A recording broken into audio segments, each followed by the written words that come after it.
ఎన్ని ప్రయాణాలు చేశాను నా జీవితంలో ప్రియులారా. మరి ఆ ప్రయాణాలన్నీ కూడా ఏదో సందర్భాన దేవుని వాక్యం పంచుకునే అవకాశం కూడా వచ్చేది. మరి మంచిది, అలా చెప్పడం కూడా మంచిదండి. ఒక ఆయన ఉదయాన్నే వచ్చి సికింద్రాబాద్ రైల్వే స్టేషన్లో మరి కరపత్రులకు పంచి వెళ్ళిపోతూ ఉంటాడు ప్లాట్ఫారం టికెట్ కొనుక్కుని. సరే అలాగే నేను చెయ్యాలని అనుకున్నాను, సరే నేను చేయలేకపోయాను. నా బాధ్యతలు వేరుగా ఉన్నాయి. మంచిది ప్రియులారా, దేవుని గురించి ఒక్కరితోనైనా మనము పంచుకోవాలండి. మన తల్లిదండ్రులు ఉండరు మనకి. మన తల్లి వెళ్ళిపోవచ్చు, మన తండ్రి వెళ్ళిపోవచ్చు, ఒక దినం మనం వెళ్ళిపోతాం. కానీ దేవుని కొరకు మనం ఏమి చెప్పాము, ఏమి పని చేసాము, ఎంతవరకు మన బలాన్ని ఇచ్చాం, సమయాన్ని ఇచ్చాం, ధనాన్ని ఇచ్చాం, హృదయాన్ని ఇచ్చాం అనేవి లెక్కలోనికి వస్తాయి. కనుకనే చాలా జాగ్రత్తగా ఉందాం. ఈ లోకము మనకు అశాశ్వతమైనది అనేది చాలా కొద్దిమంది గ్రహిస్తారు, అందరూ గ్రహించలేరండి. క్రైస్తవులు కూడా గ్రహించలేరు. కనుక గ్రహింపు అనేది ఉండాలి. కనుక నీ లోకము అశాశ్వతమైనది, కానీ భయం లేదు. ఎందుకంటే ఇందాకే మనం ఆయన బలం గురించి మనం కొంత వివరించుకున్నాం. ఒక నిర్భయం జీవితం జీవించడానికి యేసుక్రీస్తు లాంటి వాడు ఒక్కడే చాలు. నువ్వు నిర్భయంగా జీవించవచ్చు. అందువల్ల మంచిది ప్రియులారా. మరి చక్కని వర్తమానం, ఒక వధువుని ఎంచుకునుట అనే ఒక వర్తమానం నుంచి ఒక మూలపాఠాన్ని చూద్దాం. రాత్రికి కూడా ఇదే వర్తమానం ఉండవచ్చు అనుకుంటున్నాను. మరి మొదటి భాగం మనము తీసుకుందాం ప్రియులారా. చూజింగ్ ఏ బ్రైడ్, ఒక వధువును ఎంచుకునుట అనే ఒక వర్తమానం నుంచి మూలపాఠాన్ని మనం ఈ దినము తీసుకుందాం. మరి చాలా చక్కగా మనము దేవుణ్ణి ఆరాధించాలి. నీ జీవితంలో నీకు ఇవ్వబడిన ఒకే ఒక అవకాశము తనని కనుగొనుట, ఆయన నిన్ను కనుగొనుట. కనుక ఈ అవకాశాన్ని ఈ జన్మలో మనము సద్వినియోగం చేసుకోవాలి. అనేకులు నశించి నరకానికి వెళ్ళిపోతూ ఉన్నారు, నశించిపోతూ ఉన్నారు. కనుకనే ఒక నాశనము ప్రతిదినము మన కన్ను చూస్తున్నప్పుడు నిత్యముగా అలాంటి నాశనమును మనం తప్పించుకోవడానికి తగినన్ని నిర్ణయాలు మరి మనం ఖచ్చితంగా కలిగి ఉండాలి. అనేక నాశనములు మన కన్ను చూస్తుంది ప్రతిదినము. దేవుడు లేని ప్రజలు ఏ రీతిగా నశిస్తున్నారు. ఒక పశువో పక్షో ఒక జలచరమో కాదు, ఒక చెట్టు పుట్ట కాదు, ఒక మానవుడు మరి నశించిపోతా ఉన్నాడు. అందువలన మన కన్ను అట్లాంటి విపరీతములు చూస్తున్నప్పుడు, అలాంటి విపరీతమును తప్పించుకోవడానికి ఎలాంటి దేవుని శక్తిగల దేవుని కలిగి ఉన్నాం మనం. అటువంటి దేవుని యొక్క వర్తమానం ఇప్పుడు మనం వినబోతా ఉన్నాం. ఒక వధువుని ఎంచుకొనుట. ఏంటండి, ఎవరైనా ఎంచుకుంటున్నామండి మనం? మనకి ఎంచుకొను స్వాతంత్ర్యమో ఉన్నదటండి. ఒకరు చదువుని ఎంచుకొనవచ్చట, ఒకరు ఉద్యోగంలో ఎంచుకొనవచ్చట, ఒకరు భార్యను ఎంచుకొనవచ్చు, కొందరు కళలను ఎంచుకుంటారటండి. ఇలాగా ఎంచుకునే అవకాశం ఉందటండి. అటువంటి స్వాతంత్ర్యం నీకు ఇవ్వబడిందట. అయితే చివరేమనంటే ఒక దేవుని ఎంచుకునే అవకాశం కూడా నీకుందట. చూసారా? ఒక సంఘమును ఎంచుకునే అవకాశం ఉందటండి. ఒక సంఘమును ఎంచుకోవచ్చు, ఒక దేవుని ఎంచుకోవచ్చు, ఒక భార్యను ఎంచుకోవచ్చు, ఒక భర్తను ఎంచుకోవచ్చు. చూసింగ్ ఎంచుకున్నట్టండి అంటే చూసింగ్ ఏ బ్రైడ్. చాలా అద్భుతమైన వర్తమానం అనుకుంటున్నాను. ప్రతిదినం ప్రతి ఆదివారం వర్తమానమే. కొన్ని సంవత్సరాల పాటు వర్తమానం బోధించలేకపోతే మానసికంగా చాలా క్షోభ అనిపించి వర్తమానం చెప్పలేకపోయాను నేను. కనుక నేను దాన్ని ప్రార్థించగా దేవుడు కొంతవరకు మెరుగుపరిచాడు. అవునా? వర్తమానం మాట్లాడండి. ఏమైనా హల్లెలూయా. వర్తమానం వినాలి. ఎవరు చెప్పని విషయాలు, మర్మములు, రహస్యములు, పరసంబంధమైనవి పరలోకములు ఉండేవి భూమి మీద బోధించబడుతున్నాయి. భూమి మీద మనుషులు పరలోకము వారి వలే తయారవుతున్నారు. ఈ వాక్యము నిన్ను అలా మలుస్తుంది. ఇక భూ సంబంధమైన ఆకర్షణ శక్తి నుండి బయటికి రావడానికి ఆరోహణకు ఈ లేఖనాలు నీకు దోహదపడతాయి. అర్థమవుతుందా? మనం ఎంచుకునే అవకాశం ఇచ్చాడా లేదా? ఆదాము అవ్వలు వారికి నటండి ఒక నైతిక హక్కు ఇచ్చారట. మీరు జీవించవచ్చు. వాళ్ళు మేము ఏ తప్పు చేస్తే ఏ శిక్ష వస్తుందో చెప్పాడట. అంతే. ఏ తప్పు చేస్తే చెప్పాడు. దేవుడు అంతకు మించి చెప్పడు కూడా. మీ పిల్లలకి మీరు అంతకు మించి చెప్పరు. అవునా? ఏమైనా హల్లెలూయా. స్వేచ్ఛ నైతిక హక్కు వారికి ఇచ్చాడు. ఈ దినము కూడా సంఘానికి స్వేచ్ఛ నైతిక హక్కు ఇవ్వబడింది. లేఖనముల గుండా నీకు బోధించబడుతుంది. అచ్చము ఆదాము అవ్వల వలె. హల్లెలూయా. అంటే దాని ఒక స్వాతంత్రము మీకు ఇవ్వబడింది, అంతగానేమి కాదు. సరే, వెళ్దాం, ముందుకెళ్తే స్తోత్రములు కలుగును గాక. కనుకనే ప్రియులారా,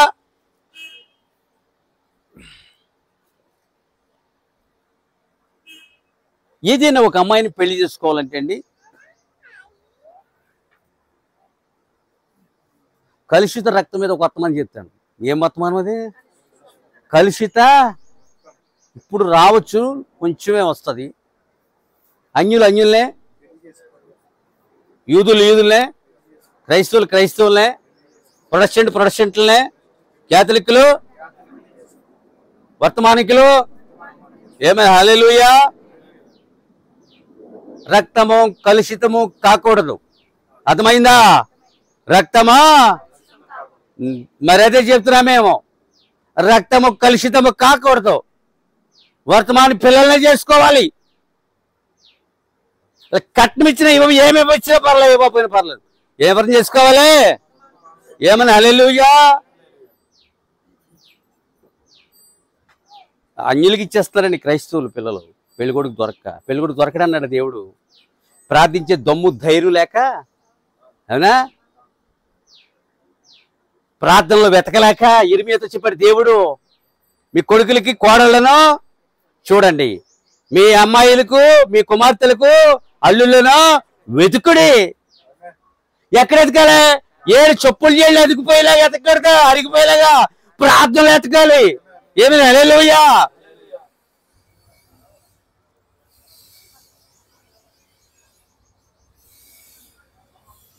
దేవుడే భార్య భర్తలు జత చేయాలటండి. అర్థమైందా? ఆమెను హల్లెలూయా. ఎవరు జత చేయాలండి? 4 విషయాలు చూద్దాం. మీకు చాలా విషయాలు చెప్పాలనుకుంటున్నాను ఈరోజు. ఏలియా కర్మేలు పర్వతం మీద గొప్ప సంకట స్థితిని ఎదుర్కొన్నాడు. ఎవరు దేవుడో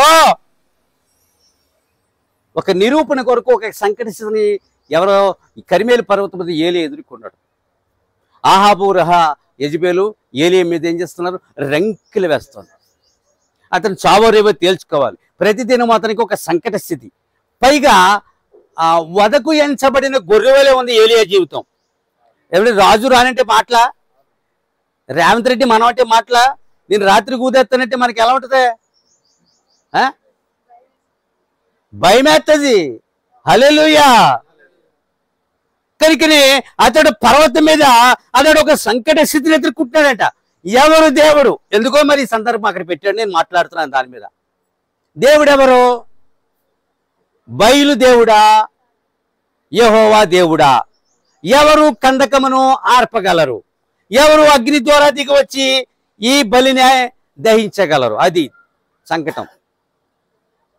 అతడు ఏలియా నెగ్గినట్లుగా మనం చూస్తూ ఉన్నాం. ఇప్పుడు అర్థమైందా? ఏలియా దేవుడు వచ్చాడా లేదా? అగ్ని రూపంలో దిగి వచ్చాడా లేదా? అక్కడ బలిని దహించి వేశాడా లేదా? ఏమైనా హల్లెలూయా. ఏమీ లేదు.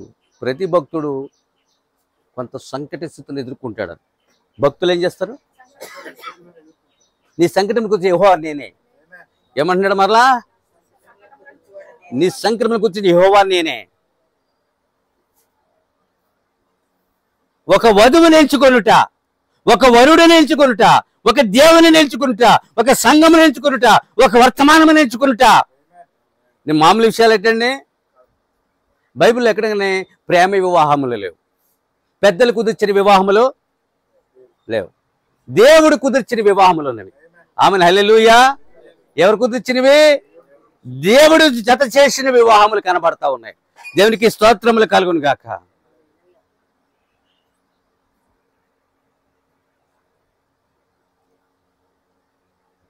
మనం రాజీ పడిపోయామంటండి. అన్నిటికి ఏమయ్యాము? రాజీ పడిపోయాం. ఎవరైతే ఇంట్లే అలా చెప్పలేదు వాక్యం. ఎవరైతే ఇంట్లో అనేది చెప్పిందా? దేవుడు అలా అన్నాడా? వెతకమన్నాడు. భార్యలను, భర్తలను, కోడళ్ళను, అల్లుళ్ళను ప్రార్థనలు వెతకాలటండి.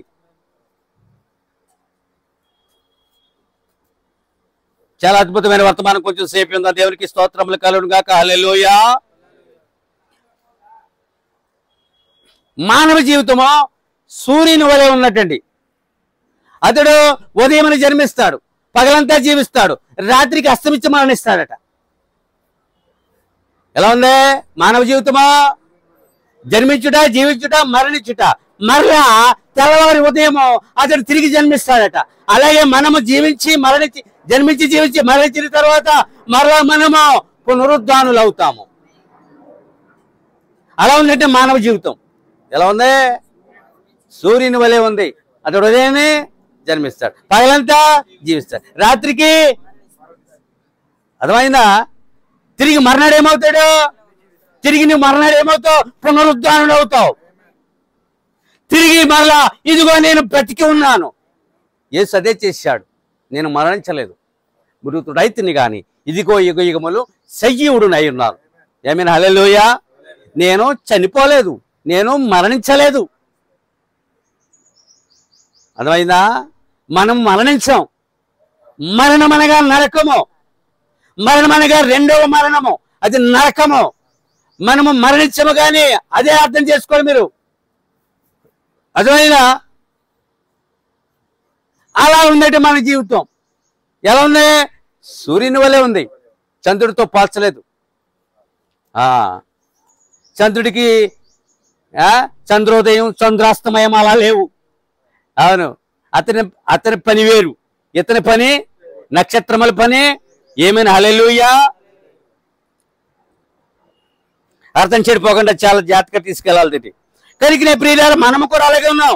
మానవుడు జన్మించి తిరిగి చూడండి, తిరిగి మర్నాడు ఉదయించుచున్నట్లుగానే ఉన్నది.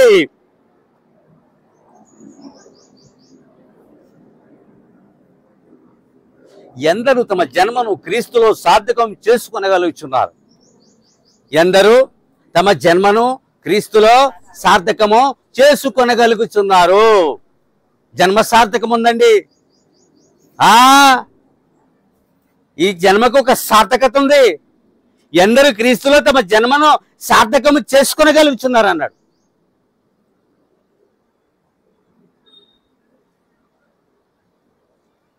కొందరు జన్మ ఏ సార్థకత ఉండదండి. అలా జన్మిస్తారు, జీవిస్తారు, చచ్చిపోతారండి. నిందలతో, అవమానాలు చచ్చిపోతారు. కొంతమంది రోగములతో చనిపోతారు. కొంతమంది కరువు కాటకములతో ఇలాగ రకరకాలుగా మరణిస్తూ ఉన్నారు. సార్థకత లేని జన్మలేవి. క్రైస్తవ జీవితం ఒక సార్థకతతో కూడుకున్న జన్మ. ఆమెను హల్లెలూయా. ఈ జన్మకు ఒక సార్థకత ఉన్నది. అవునా? దీనికి ఒక ప్రారంభం ఉంది, దీనికి ఒక ముగింపు ఉంది. ఈ జన్మకు ఒక విలువ ఉంది. అందుకని క్రైస్తవ జన్మ విలువైనది. ఇది వెలకట్టలేనంత విలువైనది. హల్లెలూయా. వింటున్నారా? బాగుందా? ఏం అర్థమవుతుందా? కొంచెం కొంచెంగా వినండి. ఎందుకంటే ఆదివారపు బడి పాఠం ఇది. ఎక్కడా కూడా వర్తమానం ఉండదు. ఎలా ఉందండి ఇది? రెండు చూడండి. దేవుడు తన పని కొరకు గొప్ప గొప్ప బలిష్ఠులను ఎన్నుకోలేదటండి. దేవుడు తన పని కొరకు, ఆమెను హల్లెలూయా, దేవుడు కూడా పెద్ద బలిష్ఠుడిగా జన్మించలేదట. ఆయన ఒక సాత్వికుడిగా ఒక చిన్న పసుపులు పాకలో జన్మించాడట. ఆమెను హల్లెలూయా. అది గొప్ప గొప్ప బలిష్ఠులు ఎన్నుకున్నాడా? ఒక 7.5 అడుగుల మనుషులు, 250 కిలోలు బరువు ఉన్న వాళ్ళు ఎన్నుకున్నాడా? ఎన్నుకోలేదు. బలిష్ఠులను ఆయన ఎన్నుకొనలేదు, సాత్వికులను.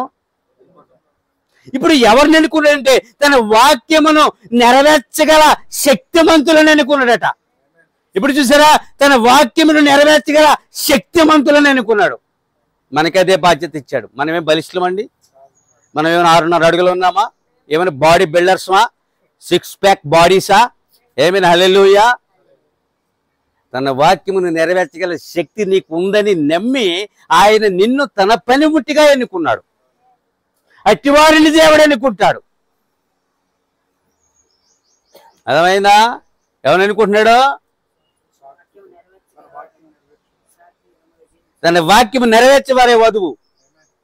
వారి స్త్రీగా పురుషుడిగా ఎవరైనా కావచ్చు, తన వాక్యం నెరవేర్చేవారే వధువు. అట్టి వధువుని ఎన్నుకుంటున్నాడు ఆయన. స్త్రీ కావచ్చు, పురుషుడు కావచ్చు, స్త్రీ పురుషులు కానివారు కూడా కావచ్చు. ఆయన వధువులో ఉండబోతూ ఉన్నారు. ఆయన ఒక వధువుని ఎన్నుకుంటున్నాడు. భూమి మీద ఒక మనుష్యుడు, ఒక పురుషుడు ఒక వధువుని ఎన్నుకుంటున్నాడు. ఒక ఒక ఒక చిన్న ఒక స్త్రీ తన వరుడుని ఎన్నుకుంటుంది. ఎన్నుకోవచ్చండి. చూడండి, ఎలక్షన్స్ లో కావలసిన నాయకులను ఎన్నుకుంటారు. కావలసిన ఈ నాయకుడిని ఎన్నుకుంటున్నాం మేము. ఇతనికే మా ఓటు, ఇతనికే మా ఓటు మేము వేస్తున్నాం. అతనికి మా సమ్మతిని మేము తెలియజేస్తున్నాం. ఎన్నుకునే అవకాశం మనకు ఉందా లేదండి? ఆమేన్, హల్లెలూయా. కనుక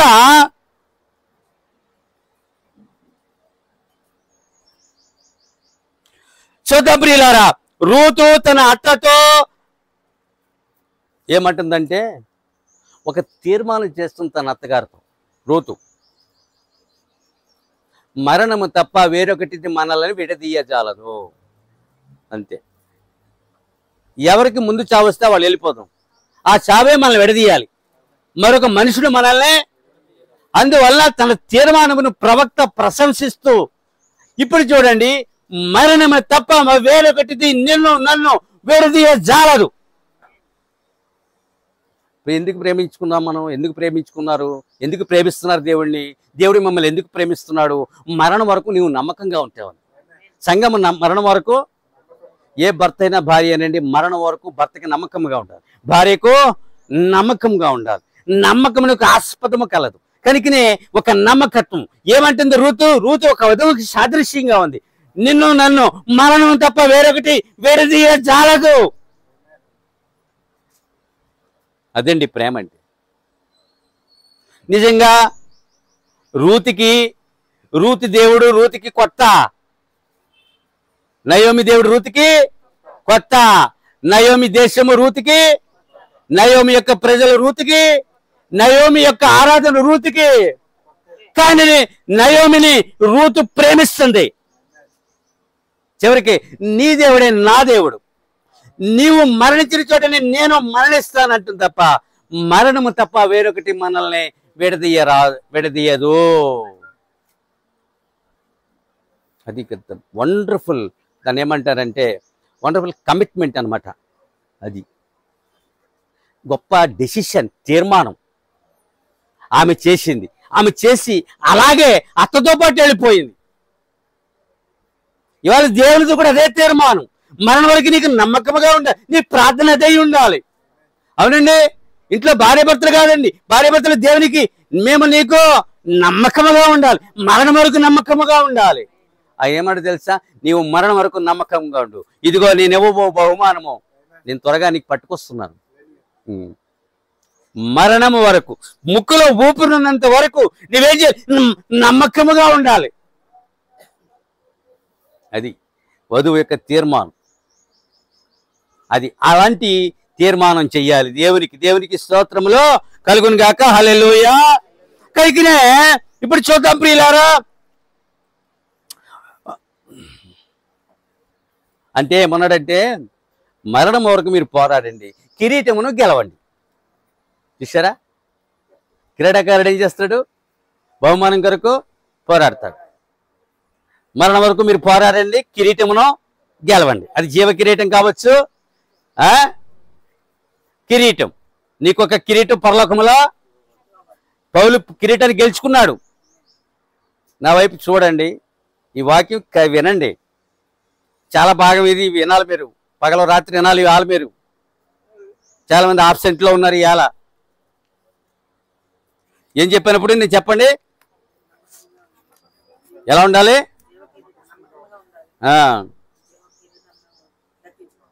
ఏమైనా హల్లెలూయా.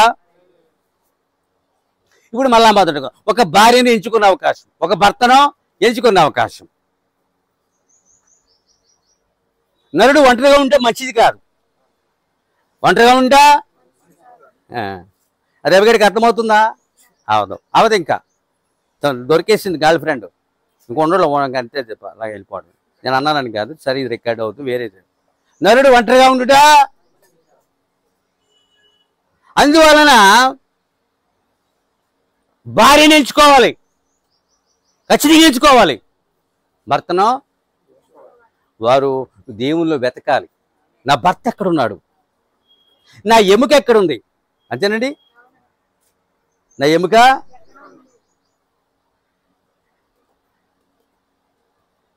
భర్త అడగాలి దేవుడిని, నా ఎముక ఎక్కడుంది, ఎంత దూరం విసిరేసావు దాన్ని. ప్రార్థనలో వెతకాలంటే అండి, మీకు అన్యజనుల్లో ఇది ఉండదండి. ఏ మతంలోనూ కూడా మన భార్యని కనుగొనే అవకాశం ప్రార్థనలో దొరుకుతుందండి. మన ప్రార్థనలో మన భార్యని, మన భర్తలను ఖచ్చితంగా దొరుకుతారు. వాళ్ళ ప్రార్థనలో వెతికితే దొరుకుతారు. ఇప్పుడు ఎగ్జాంపుల్ 1, ఎలియాజర్ ఏం చేస్తున్నాడు, what he was doing there, ఏం చేస్తున్నాడు అక్కడ, ప్రార్థనలో వెతుకుతున్నాడు. అబ్రహాము, ఇస్సాకు వాళ్ళ ప్రార్థనలు ఆడుకున్నాయి, కానీ ఇక్కడ ఏం చేస్తున్నాడు, 12 ఒంట్లకి ఎవరు నీరు పెడతారండి, ఎవరు గడ్డేస్తారు అట్లకి. దాంతో పాటు ఏం చేసాడు, ఒంట్లనే మేడారు దీపక్క, అదృష్ట దీపక్ అన్న కవి ఉండేవాడు. ఇలా చూడు, నా వైపు ఇలా చూడు. ఇప్పుడు అతడు తన ఒంట్లను కూడా మోకరింపజేశాడు. ఒంట్లు విశ్వాసులకి గుర్తుగా ఉన్నాయి, సాదృశ్యంగా ఉన్నాయి. కానీ ఎలియాజరు పరిశుద్ధాత్మకి సాదృశ్యంగా ఉన్నాడు. ఒక మనిషి పరిశుద్ధాత్మలో వెతుకుతున్నాడు, ఒంట్లో ప్రార్థిస్తున్నాయి, ఎలియాజరు ప్రార్థిస్తున్నారు. ఇప్పుడు అర్థమైందా? ఇప్పుడు ఇస్సాకి భార్యని వెతుకుతున్నాడు. ఎక్కడ, ఊరంతా తిరిగి వచ్చి వెతకట్లేదు, ప్రార్థనలో వెతుకుతున్నాడు. అది ప్రతి భార్య కావాలనుకున్న వారు, భర్తలు కావాలనుకున్న వారు ప్రార్థనలో వెతికి తమ భార్యలను కనుగొనాలి. మరి అర్థమవుతుందా? ఎలియాజరు తన యజమానుడికి, ఎవరికండి, అబ్రాహాము యజమానుడు అనమాట. అతడు ప్రార్థన లేదు. సరే, నీటి పరీక్ష గురించి ఇప్పుడు చెప్పను. దేవుని దగ్గరికి వచ్చి ప్రతి వాళ్ళు ఏం చేయలే, ఇది ఇప్పుడు అది సబ్జెక్ట్ కాదు. నీటి పరీక్ష గురించి కూడా ఇందాక ఏదో చెప్పనన్నాను, అదేంటి ఇందాక కూడా ఏదో చెప్పనా, అది కూడా ఇప్పుడు చెప్పేది కదా, అది కూడా ఇప్పుడు చెప్పేది కాదు. ఆమెను హల్లెలూయా. కలుషిత రక్తం గురించి ఇప్పుడు మాట్లాడేది కాదు, నీటి పరీక్ష గురించి మాట్లాడే అంశమా ఇప్పుడు కాదు. ఎలియాజరు ఏం చేస్తున్నాడు, ఇప్పుడు కనుగొనబడిన భార్య ఆ వ్యక్తి యొక్క జీవితమును నాశనము చేయునదై ఉండకూడదు. ఒక భార్య భర్త యొక్క జీవితమును చూడండి ఎలా ఉందో, ఆ భర్త యొక్క జీవితం ఆమె నాశనం చేయకూడదట. అలాంటి భార్య రూతు ఏమైనా బోయజు నాశనం చేసిందా, రెప్కా ఏమన్నా ఇస్సాకు నాశనం చేసిందా, శారా ఏమైనా అబ్రాహాము నాశనం చేసిందా, ఏమైనా హల్లెలూయా. చూసారా? అలాంటి ఒక మంచి భార్యని ప్రార్థనలో ఎతకాలి, మంచి భర్తను ప్రార్థనలో ఎతకాలి. అట్టి పెదవి నీకుంటే నీకు మంచి భార్య దొరుకుతుంది. ఇప్పుడు మనం పెళ్లి చూపులకు వెళ్తాం, బా కలర్ అండి, బంగిని పెళ్ళి మామిడి పండు అండి, సరే కలర్ నచ్చేసింది, క్యాషా నచ్చేసింది. ఎన్ని ఉంటాయి ఇందులో, colour, cash, caste, cash, colour, caste, cash నచ్చేసే, అదే క్యాష్ అంటే. ఈ నచ్చేసే పైన మనం చూస్తున్నాం, మనంతా ఏమైంది, పైదంతా క్యాష్ నచ్చింది కదా, సేమ్ క్యాస్ట్, మళ్ళా కలరు, క్యాష్, క్యాస్ట్. సరే, ఈ 3 చాలా ముఖ్యము, ఇవి నచ్చేసాయి.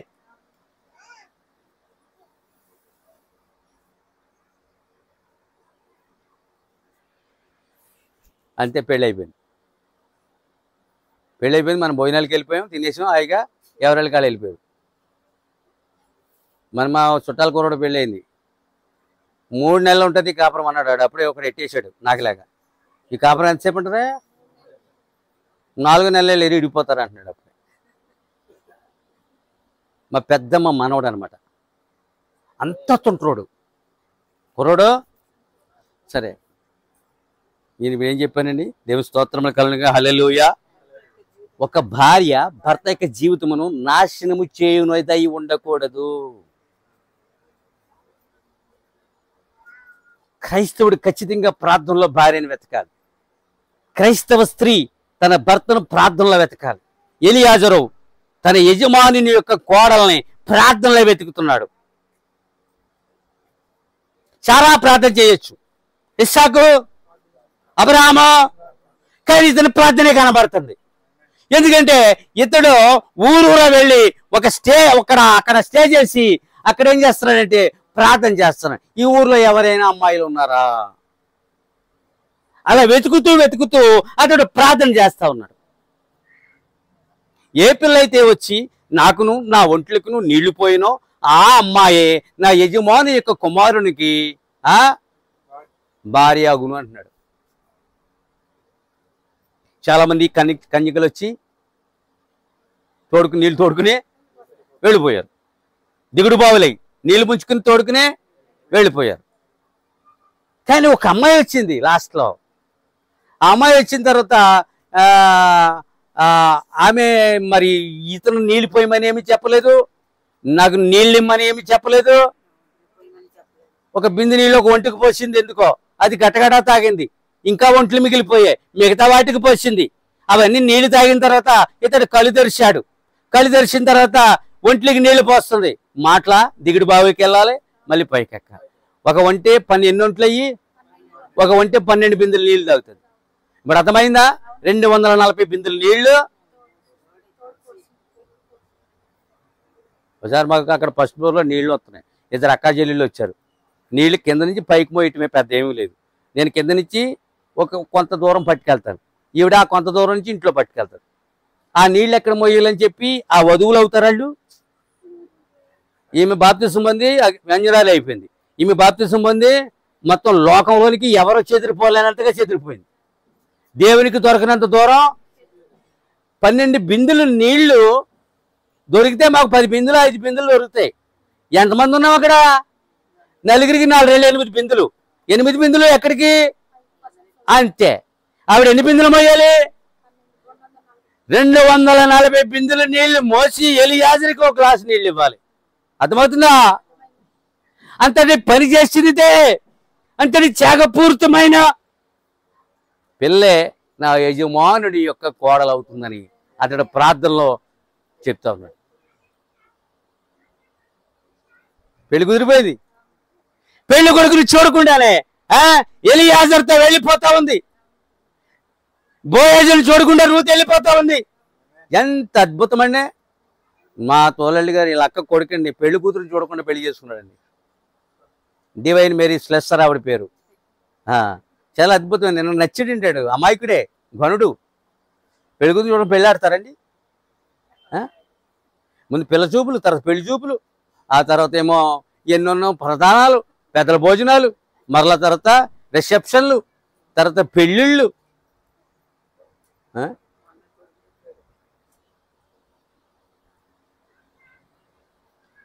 చాలా అద్భుతం. ఆ కుర్రోడు చేసిన పనిని నేను ఇష్టపడతా ఉన్నాను. మేమైతే తిరగచ్చుకుంటే వెళ్తున్నాం. ఈమె కాదు, ఆమె కాదు, ఆమె కాదు, ఈమె కాదు, ఈమె కాదు కాదు. ఏంటండి అది? హల్లెలూయా. దేవుని అందుకు నీ వర్తమానం మరలా చెప్పే అవకాశం ఉంటుంది చాలా మంది జనంలో. ఎందుకంటే ఒక భర్తను ఎలా ఎన్నుకోవాలి, ఒక భార్యను ఎలా ఎన్నుకోవాలి, నిజంగా దేవుణ్ణి వాక్యముని వర్తమానం ఎలా ఎన్నుకోవాలో ఒక ఎన్నిక కోసం ఈ వర్తమానాన్ని ఖచ్చితంగా తీసుకోవాలి. ఆమెన్. హల్లెలూయా.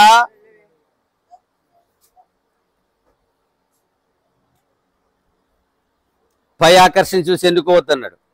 పై ఆకర్షణ చూసి, అందమును చూసి, ధనమును చూసి ఎన్నుకోవద్దు. మరి ఏం చూడాలి?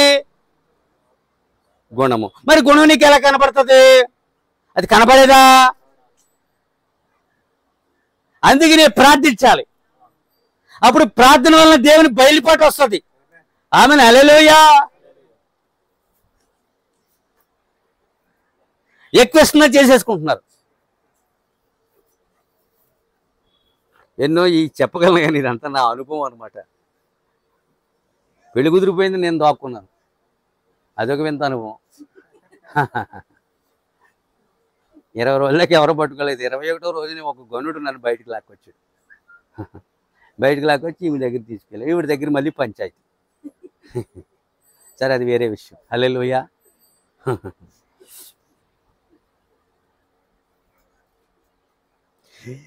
ప్రార్థించి భార్యను కొనుకొనని ఎడల, ప్రార్థించిన ఎడల సాతాను మిమ్మల్ని తప్పు త్రోవ పట్టించునన్నాడు. చాలా అద్భుతమైన మాట అండి. ప్రార్థించని ఎడల సాతాను మిమ్మల్ని తప్పు త్రోవ పట్టిస్తుంది. నువ్వు అమ్మాయి ఉందనుకో, ప్రార్థించాలి అల్లుడి కోసం. అబ్బాయి ఉన్నాడు, కోడల కోసం ఖచ్చితంగా ప్రార్థించాలి. వారు కూడా ప్రార్థన చేసుకోవాలి. చాలా మంది మనకు పురవాయించి వెళ్ళిపోతారు. చాలా మంది ఫోటో ఇచ్చి కానికిచ్చే వాళ్ళకి శ్రమ ఉందటండి. శ్రమ అంటండి వాళ్ళకి. మొన్నే చెప్పాను అన్నమాట. చీటీ మీద మా కోసం ప్రార్థన చేయడానికి రాసి ఇచ్చిన వాళ్ళకి శ్రమ అన్నాడు. కానీ రహస్య గదిలోకి వెళ్ళి ప్రార్థించిన వాళ్ళకి శ్రమను తప్పించుకుంటారు అన్నాడు. చాలా అద్భుతమైన వర్తమానం అండి ఇది. సమయాలు లేవు ప్రార్థించడానికి, అవునా? ప్రార్థనలో దేవుని సన్నిధిలో వెతకడానికి ఎవరొకరు వస్తారు, ఎవరో అంటే అయిపోయింది. ఎవరొకరా? ఒక జీవితం ఇది. వారికి పిల్లలు పుట్టాలి, వారు మళ్ళీ దేవునిలో పెంచాలి, వాళ్ళకి దేవుని రాజ్యానికి సిద్ధపరచాలి. నువ్వు సిద్ధపడాలి. వాళ్ళు అందులో పాస్టర్ పుట్టవచ్చు, ప్రవక్త పుట్టవచ్చు, అపొస్తలుడు పుట్టవచ్చు.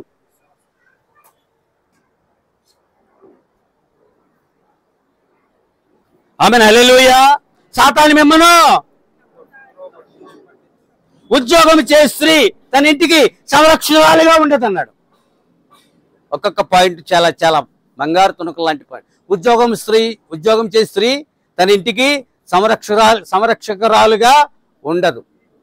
మరి ఉద్యోగం, భర్త ఉద్యోగం, భార్య ఉద్యోగం, పిల్లల్ని ఎవరు సంరక్షిస్తారు? పిల్లల్ని ఎవరు సంరక్షిస్తారు?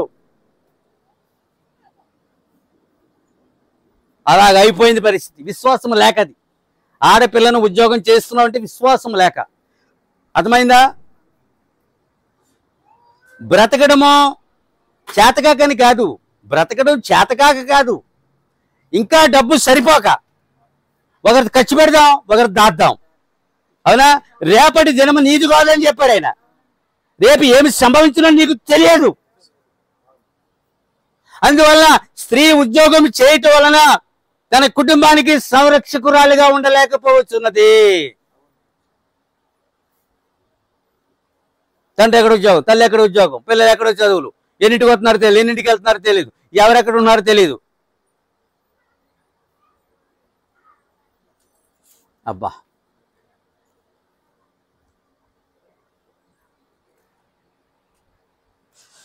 కనుక నీవు ఎంచుకొనినప్పుడు ఒక పథకము వేయవలెను. పథకం ప్రకారంగా నీవు ప్రార్థించవలెను. ఒక ప్లాన్ వేసి ప్రార్థన మొదలు పెట్టాలి. నా వివాహం కోసం నేను ప్రార్థన చేశాను.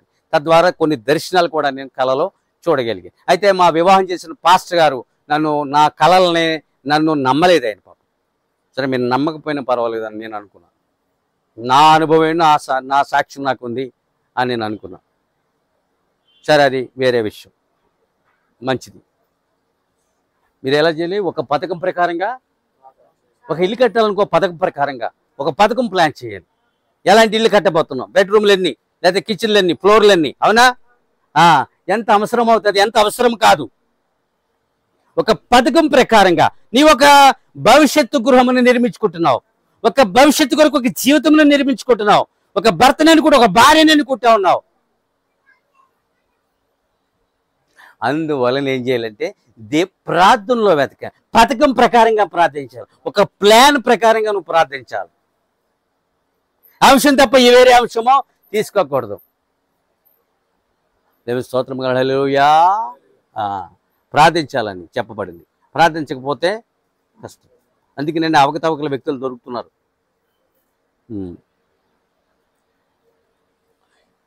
ప్రార్థించవలెను. దేవుడు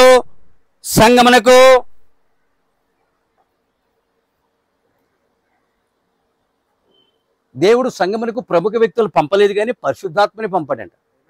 ప్రముఖ వ్యక్తులు సంఘానికి ఆయన పరిశుద్ధాత్మని పంపాడు. ఎలియాజరు పరిశుద్ధాత్మకి సాదృశ్యంగా ఉన్నాడు. కనుక అతడు ప్రార్థిస్తున్నాడు. పరిశుద్ధాత్మ ద్వారా మనం ప్రార్థించాలి. ప్రార్థన లేకపోతే ఏమీ లేదండి జీవితం అసలు. చాలామందికి ప్రార్థన చేయడానికి సమయాలు లేవు. మాకు ప్రార్థించడానికి సమయాలు, మందిరానికి వెళ్ళడానికి సమయాలు.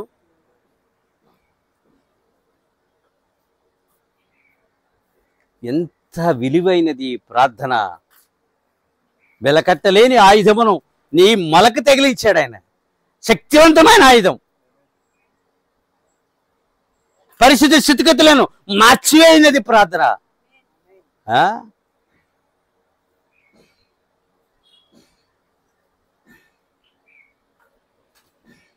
దేవునికి స్తోత్రము కలుగును గాక. హల్లెలూయా. కరికినే ప్రియులారా, ఒకరు ధనమును మరి అందమును గుణమును ఎంచుకొని చున్నారు. ఒకరు ధనాన్ని ఎంచుకుంటారు, ఒకరు గుణమును.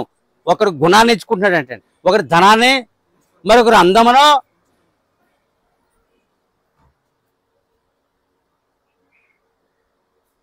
మరి తెలిసిన మేస్టర్ అన్నాడు, భార్య కూడా వెళ్తుంటే ఒకడు అన్నాడంట, మీ పిన్నెత్తగారని అడిగాడంట.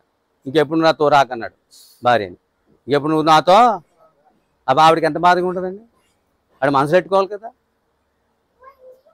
ఎందుకు రావద్దు అంటున్నారు. ఒకడు నిన్ను మా పిన్నత్తగారు అని అన్నాడు అంటే అన్నాడు, భార్యని కూడెట్టుకోకుండా వెళ్తావా?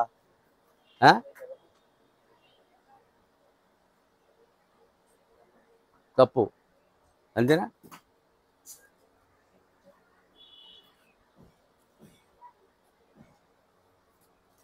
నన్నేమన్నది ఒక ఆవిడ, మీకు రెండో భార్య అని అడిగింది.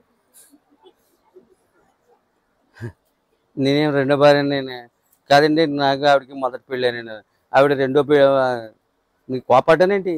సావధానంగా ఏమైనా హల్లెలూయా. ఎన్నో అడుగుతారు, బాధపడకుండా సమాధానం చెప్పాలి. నాకు కూడా రావద్దంటే ఎలా ఉంటుంది? ఏమండి, తప్పుగా లేదా? నువ్వు ఎవరిని ప్రేమిస్తున్నావు? నీ భార్యని ప్రేమిస్తే నీ కూడా రానివ్వా? భర్తను ప్రేమిస్తే కూడా రానివ్వా? పిల్లల్ని ప్రేమిస్తే కూడా రానివ్వా? లోకరీతిగా అలా ఉన్నాయి. అది యథార్థంగా జరిగింది. ఈ రెండు కూడా జరిగాయి. రెండు కూడా నాకు జరిగింది, ఆయనకి మాస్టర్ ఎమ్మానుయేల్ మాస్టర్కి. ఏమైంది? దేవుని స్తోత్రం గల హల్లెలూయా.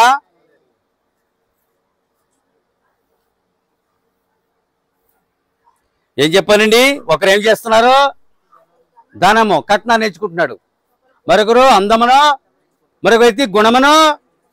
ఏమన్నా హల్లెలూయా.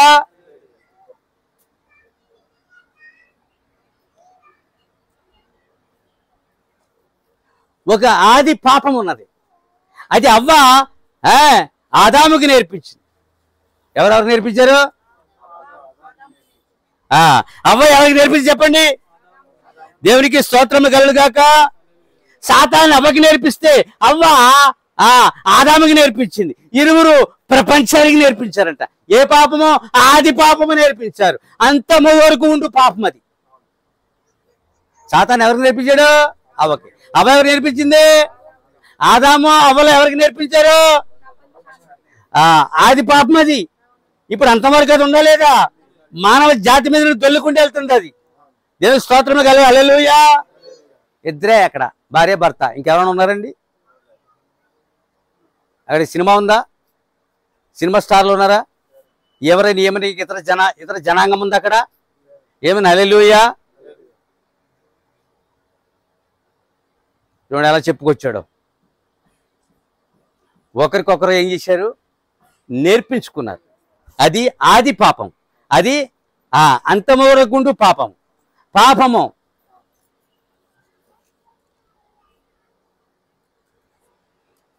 ఇప్పుడు చూద్దాం ప్రియులారా. అదే పాపము లోకము చేర్చున్నది. చట్టబద్ధ వివాహము, ఒక చట్టబద్ధ వివాహం అన్నది. చట్టబద్ధ వివాహానికి ప్రమాణములు ఉన్నవి. ఏమండి? వాక్యము చట్టబద్ధమైంది, దానికి ప్రమాణములు ఉన్నవి. వేదిక మీద ప్రమాణం చేస్తారు. ప్రమాణములకు కట్టుబడి ఉండాలి. నువ్వు రక్షించబడిన ప్రమాణం చేస్తారు. ప్రమాణం మీద మీరు కట్టుబడి ఉండాలి. ఇప్పుడు వేదిక మీద వధువులను ప్రమాణం చేస్తారు. ప్రమాణం ఏం చేయాలి? కట్టుబడి ఉండాలి. మన ప్రవక్త ఒక వివాహం చేశాడు. ధనవంతులు, గొప్ప గొప్ప ధనవంతులకు వివాహం చేశాడు.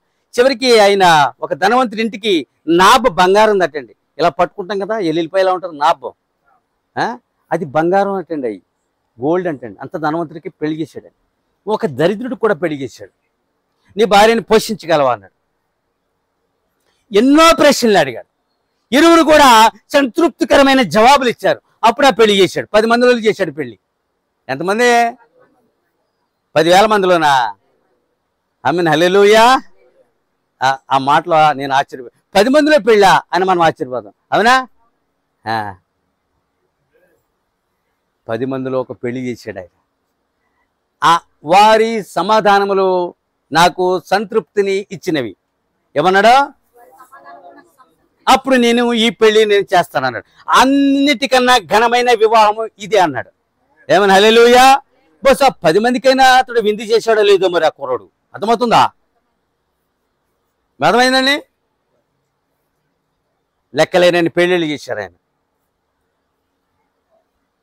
ఇంత అదృష్టవంతులు ఆయన చేత పెళ్లి చేయించుకోవడం. దేవుని స్తోత్రం కలుగును, హల్లెలూయా.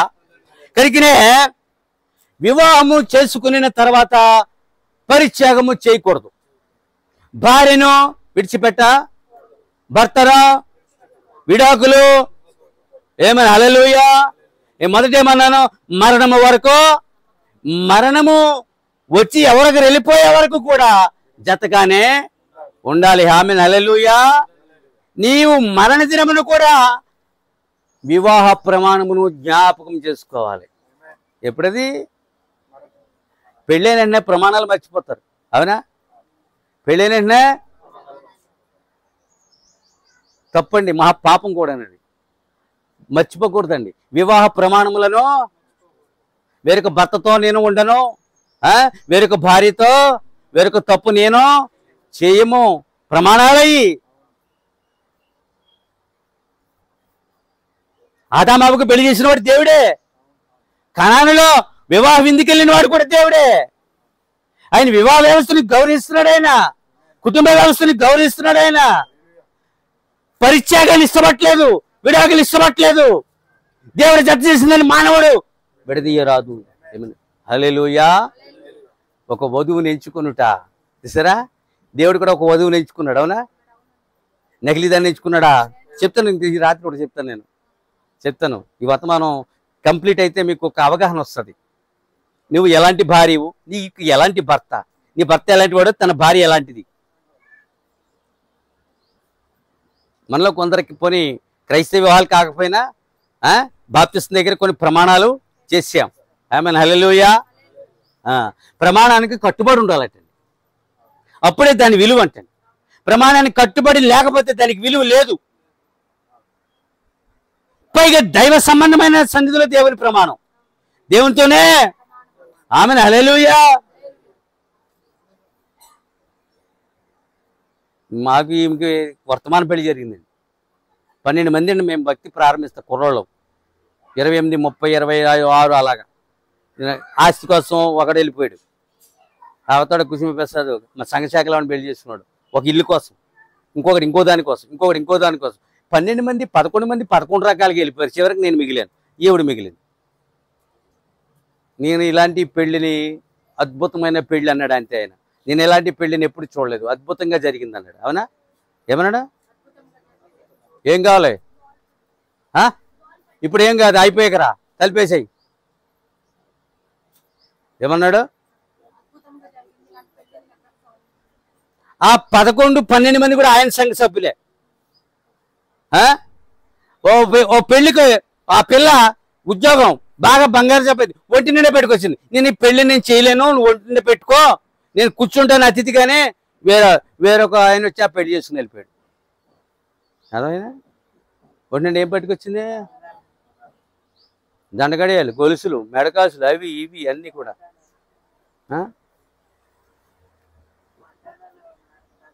కొందే ఉద్యోగం కదా, బంగారం కొందే, 30 తులాలు ఎన్ని కొందా అన్ని చేయించుకుందే. పెళ్లి నాటికి అన్ని పెట్టుకుంది. నేను చేయనా పెళ్ళి అన్నాడు. ఏమన్నాడా? నేను అతిథిగా వస్తాను, మీ పెళ్లి చూస్తాను, మంచి భోజనం తిని వెళ్ళిపోతాను. నేను ఆ పెళ్ళిని నేను ఏమైనా, హల్లెలూయా. మాదొక్కటే వర్తమానంలో జరిగింది. సరే, సంతోషించి వెళ్ళారు. అర్థమైందా? ఏమైనా, హల్లెలూయా. ఇప్పుడు ఏం చెప్పానండి? ఆది పాపము పరిత్యాగము దేవునికి స్తోత్రాలు చెప్తాం. హల్లెలూయా. ఇప్పుడు టైం ఒకసారి చెప్పండి. ఓబ్బో చూసారా ఇంకా ఎంత వర్తమానం ఉందో.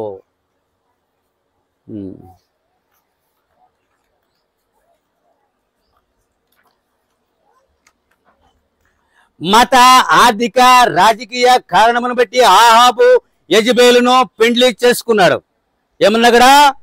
మతం, ఆర్థికం, రాజకీయం. మత ఆర్థిక రాజకీయ కారణమును బట్టి ఆహాబు యెజబెలును పెండ్లి చేసుకున్నాడు. యెజబెలు ఒక విగ్రహారాధికురాలు. యెజబెలు ఒక పాపిష్టి మనిషి. అర్థమైందా? ఒక ఆత్మ సంబంధి ఒక అన్య సంబంధిని పెళ్లి చేసుకోవచ్చా? 3 కారణాలు చెప్పాడు. మతము, ఆర్థికము, రాజకీయమును బట్టి ఆమెను పెళ్లి చేసుకుంది. మొత్తం వంశాలన్నీ వెళ్ళిపోయాయి. 2 వంశాలు సర్వనాశనం అయిపోయాయి. ఆమెను హల్లెలూయా. ఆ వివాహమును ఆనాడు ఏలియా తప్పు పెట్టాడు, దేవుడు దాన్ని తప్పు పెట్టాడు. దేవునికి స్తోత్రములు కలుగును గాక. వివాహమును దేవుడు తప్పు పెట్టాడు, ఏలియా దానినే తప్పు పెట్టాడు. నీవు ఇది చేయట తగదు అన్నాడు ఏలియా. ఏమన్నాడు? మనము క్యాథలిక్ పిల్లల్ని పెళ్లి చేసుకోకూడదు. మనము ప్రొటెస్టెంట్ పిల్లలను, అన్యులను, వర్తమాన విశ్వాసులను మన పిల్లలు పెళ్లి చేసుకోవాలి. రక్తము కలుషితము కాకూడదు. నేను అంతకు మించి వెళ్ళను. కలుషిత రక్తం మీద అద్భుతమైన వర్తమానం ఉంది. నన్ను ఎప్పుడైనా మనం 2 భాగాలుగా 3 భాగాలుగా చెప్పుకోవాలి కూడా, చెప్తాను కూడా. చక్కగా ఆదివారం పడిపాఠము ఒక వధువుని ఎంచుకున్నట్టు వర్తమానమును మనం వింటూ ఉన్నాం. దేవునికి స్తోత్రములు కలుగును గాక.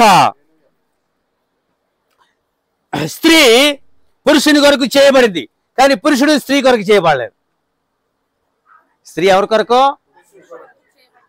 మొదట ఎవరు నిర్మించబడింది? హల్లెలూయా. స్త్రీ ఎవరు? పురుషుని యొక్క ఉప ఉత్పత్తి. అవునా? ఎవరి కొరకు చేయబడ్డారు? ఇప్పుడు అర్థమైందా? మనం క్రీస్తు కొరకు చేయబడ్డాం. సరే, అక్కడ ఆపుతాం.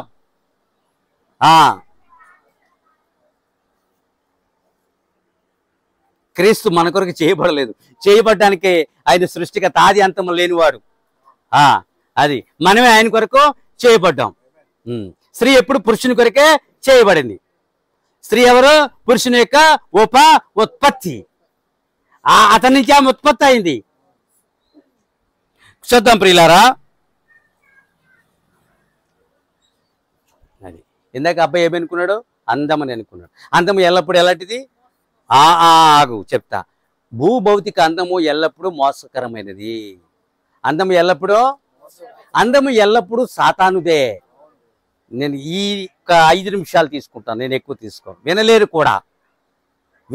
కూడా. అందము ఎవరిదే? ఎందుకు స్త్రీ అందమును మెరుగుదిద్దుతుందంటే ఆమెలో ఏ ఆత్మ ఉన్నది? ఆమెను హల్లెలూయా. అందము ఎల్లప్పుడు ఎవరిది? ఈ 3 దూతల్లో సాతానే అందమైన వాడట పరలోకంలో. అతని పేరు లూసిఫర్. అతను ఏమనుకున్నాడు? అందమైన రాజ్యం స్థాపించాలనుకున్నాడు. ఇప్పుడు అర్థమవుతుందా? అతని కుమారుడు అందమైన బలిపీఠమును కట్టాడు. దాని మీద పండ్లు, కాయలు, పుష్పములు, సుగంధ ద్రవ్యములు ఇచ్చాడు. భౌతికమైన సువాసన అవి వెదజల్లుతున్నాయి, కానీ ఆత్మ సంబంధమైన పరిమళ వాసన వాటికి లేవు. దేవుడు దానిని స్వీకరించలేదు. ఇప్పుడు తన తండ్రి ఎవరు? సర్పము, సాతాను కూడా పరలోకములో అందమైన రాజ్యమును స్థాపించకూడదు. భూమి మీదకి వచ్చిన తర్వాత ఏం చేశాడు? స్త్రీ యొక్క అందమును మెరుగుపరిచాడు. కనుబొమ్మలు, పెదవులు, అర్థమవుతుందా? జుట్లు, ఎత్తుమడాలు, సెక్సీ గార్మెంట్లు ఇవన్నీ ఎక్కడ వచ్చాయి? అతని వాదే. అందము మెరుగులుదిద్దాడు. అందమైన మానవ రాజ్యమును తయారు చేశాడు. దేవుడు కూడా తన సంఘమును ఆత్మ సంబంధమైన అందగత్తిగా చేస్తున్నాడు.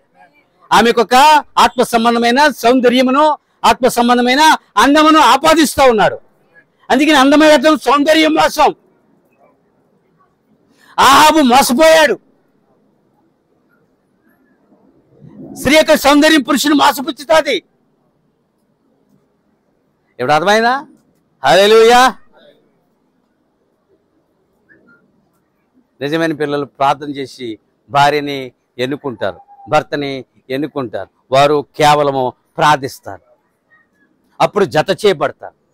అప్పుడు దైవిక సంతానం వారి నుండి జన్మిస్తుంది. ఆ సంతానం మళ్ళీ క్రీస్తుకి చెందుతుంది. రాకడ వరకు కొన్ని తరాల పాటు యేసుక్రీస్తు సంతానముగా అది ముందుకెళ్తాది. మా వంశంలో ఎవరు నమ్ముకోలేదండి. మీరు నమ్మండి. తాగుబోతులు తిరిగిపోతులను ఆ దింపులు తీయడం, కత్తులు నూరడం, వాళ్ళ బతుకంతా అలాగే అయిపోయింది. ఇంకో ఈడు ఒకడు, అందులో ఈయనగాడు ఒకడు, అందరూ ముగించేశాడు దేవుడు. మరి అందులో నన్ను ఎన్నుకున్నాడు. నేను అదృష్టవంతుడిని. మిగతా వారి కారు ఇప్పటికి చావుకి రెడీగా ఉన్నారు. ఇద్దరు ముగ్గురు ఎక్కడ మళ్ళా పోయి 4 పుట్టినోళ్ళు కూడా దేవుడిని నమ్ముకోలేదండి. మరి అదేంటో. ఆమేన్, హల్లెలూయా.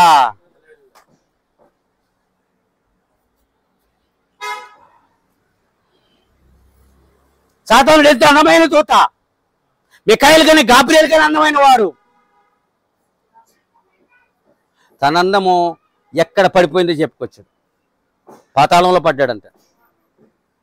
పురుగులు నేను తినేసే అని చెప్పాడు యెషయా గ్రంథంలో. సాతాన్ని ఎవరు తినేశారో? కానీ అందాన్ని ఎప్పుడు ప్రేమించుకో. భౌతికమైన సౌందర్యం లేదా అందము కూడా వ్యర్థమైనవి, మోసపూరితమైనవి. నీకు ఆత్మ సంబంధమైన సౌందర్యం కావాలి. ఆత్మ సంబంధమైన సౌందర్యాన్ని, అందాన్ని దేవుడు చూస్తూ ఉన్నాడు. లోపల ఉండాలి అందం. అందుకనే జుట్లు, పెదవులకు రంగులు, కనుబొమ్మలు సరి చేయించడాలు, పౌడర్లు రాయడాలు ఇలాంటివి ఏమి చేయకూడదు. మనం ఒంటి నిండా పుష్కలంగా నీకు బట్ట ఉండాలి. ఎలా ఉండాలండి? 5-6 మీటర్ల వస్త్రం ఉంటుందండి. ఇశ్రాయేల్ స్త్రీలు ఇప్పటికి కూడా వాళ్ళకి కూడా సగం మంది ఇంకనూ యోధా మతంలోనే వాళ్ళు ఆ మతంలోనే వారు పరిపూర్ణులు అవుతున్నారు. అవునా? ఇంకా అంగీలు ధరించే వాళ్ళు ఉన్నారు అక్కడ. మనకి ఒంటి నిండా బట్ట ఉండాలి. స్త్రీ జుట్టు కత్తిరించకూడదు. ఏం కత్తిరించకూడదు?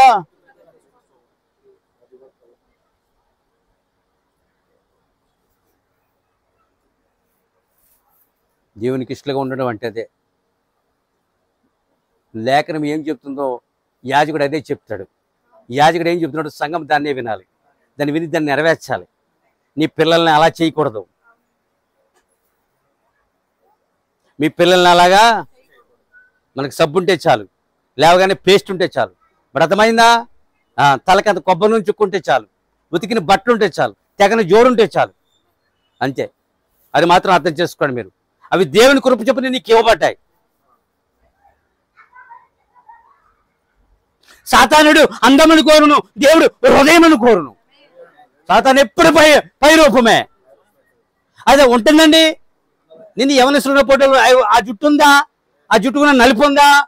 ఆ శరీరం యొక్క బింకము, ఆ గుండ్రని ముఖం ఏమైనా ఉందా? ఆ అందం ఏమైనా ఉందా? 10 to 20 ఎలా ఉందనో, 20 to 40 అప్పుడు, మరి 40 to 60 ఎలా ఉంది? ఈ 3 దశల్లో ఏముంది? ఇది ఈ అందమా తరిగిపోయింది. అది క్షీణదశ.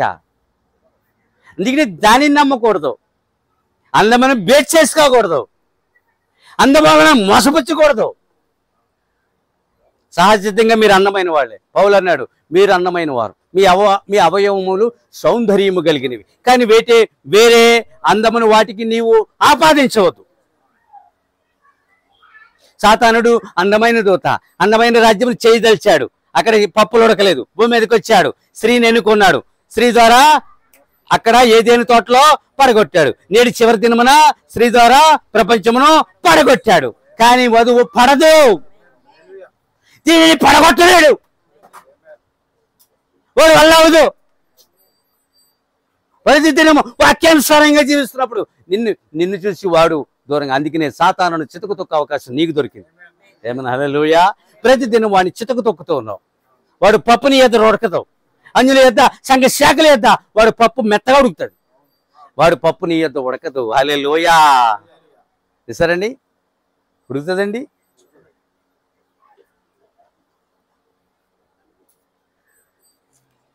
ఏం చెప్తుంది? దేవుని స్తోత్రములు. హల్లెలూయా.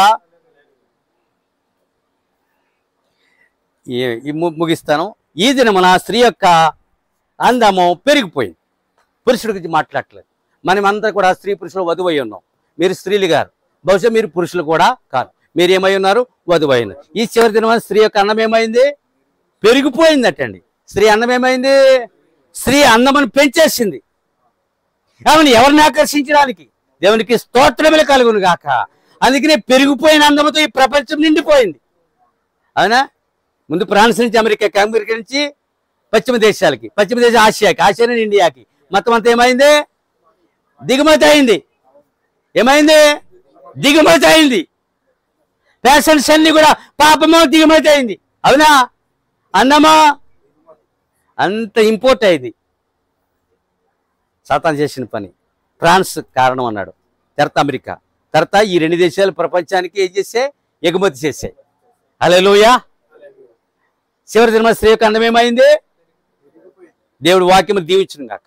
రాత్రికి మరొక వర్తమానం ఉంటుంది. అందరూ రావాలి, నువ్వు కూడా రా.